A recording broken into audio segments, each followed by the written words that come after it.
достар, бүгін молочная девочка тортын жасаймыз, яғни сүтті қыз торты. Ол үшін бізге сары май, разрыхлитель, пшенка, жұмыртқа және ұн керек болады. Алдымен ыдысымызға жұмыртқаларымызды жарып аламыз.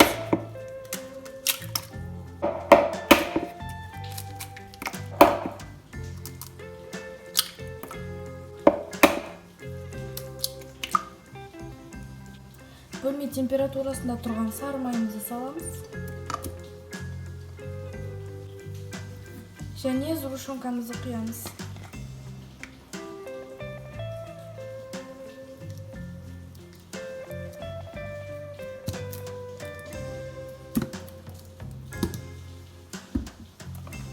Енді бір келкі масса болғанша жақсылап араластырып аламыз.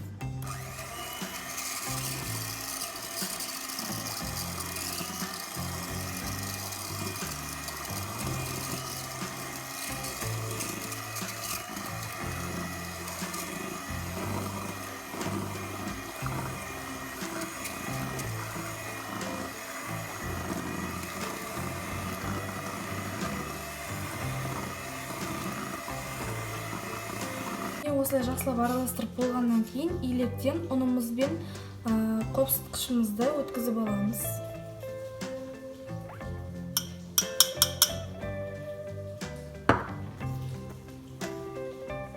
Аз-аздан саламыз.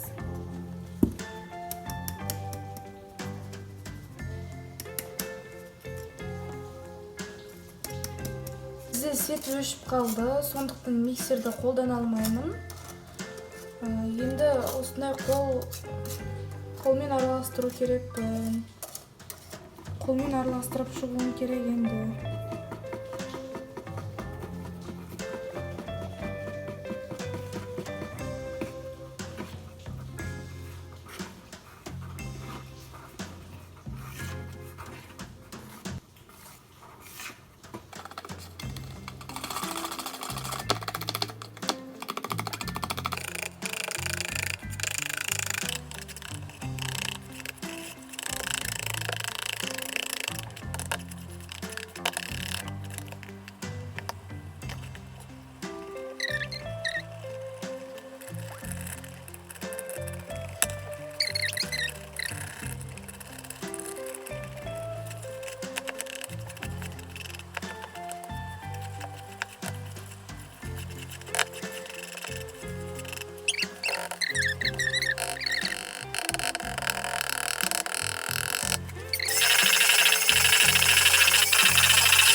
Осылай шеттерін жинап аламын.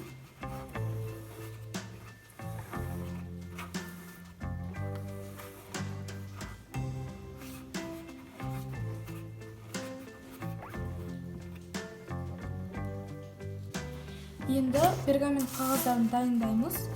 Ол үшін осындай қалыптың асты керек және пергамент қағазы. Бірінші осылай өлшеп аламыз.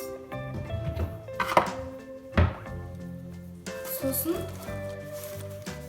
өлшеп болғаннан кейін сол өлшеген жерімізден кесеміз.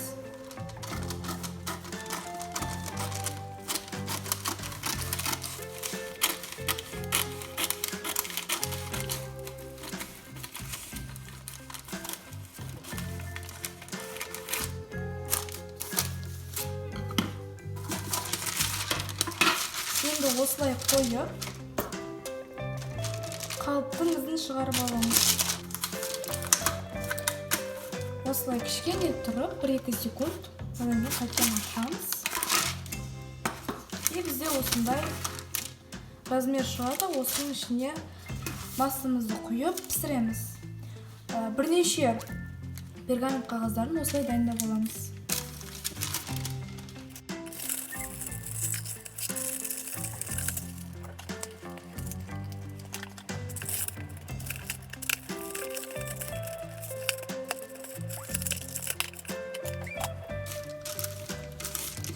Пергамент қағазын кішкене майлап жіберемін. Қалмау үшін.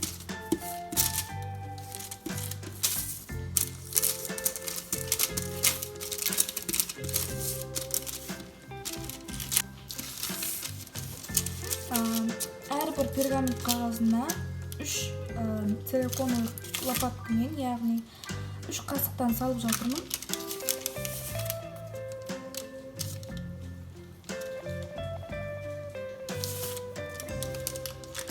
Бәрі тегіс қылып жағуға тырысу керек, өйткені кейбір жерлері жұқа болып қалса, ол жерлер іспей қалады, жіңішке болып қалады.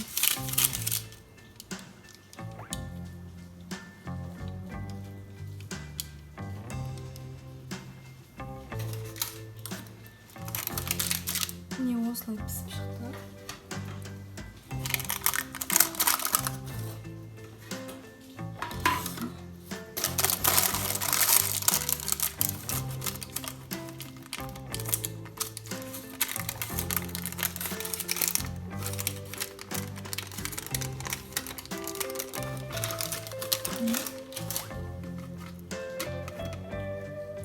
Осындай болып шығады. Өте нәзік, жұмсақ. Осылай басқа корждарды пісіріп аламыз. Корждардың барлығын пісіріп болдым. Менде 8 шақты корждар шықты. Жаңағы көрсеткендей корждар. Енді олардың суығанын күткенше кремін жасайтын боламыз. Сол үшін бізге 600 грамм сливки керек.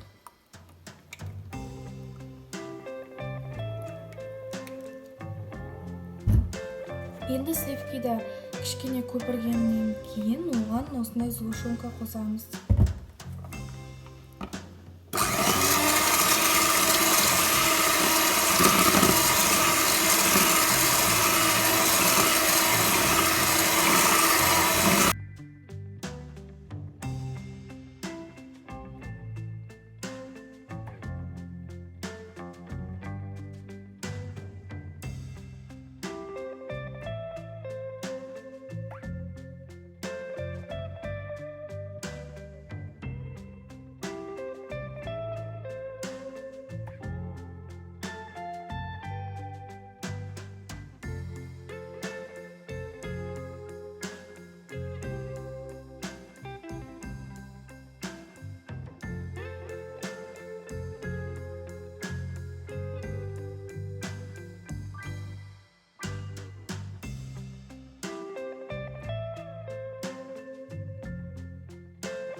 Алдымен кішкене осындай крем жағып аламыз, өйткені корждарымыз сырғанап кетпеу үшін.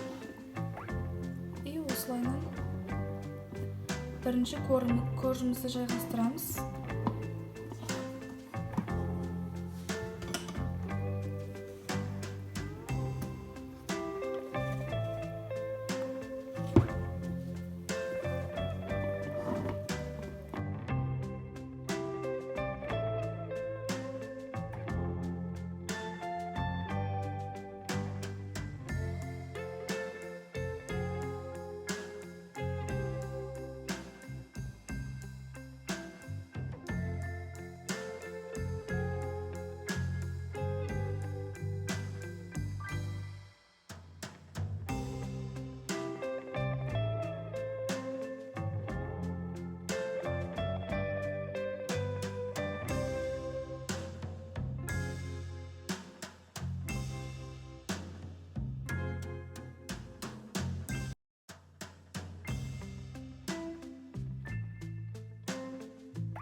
барлық жеріне крем жағып болдым.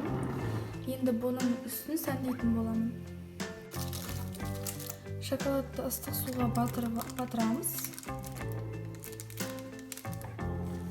Шоколадымыз толықтай ерігенше ұстап тұрамыз.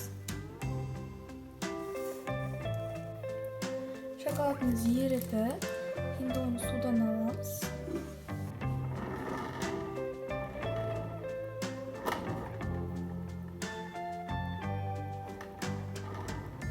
Енді үстіне мен осындай дайын жазуды қоямын ойбай.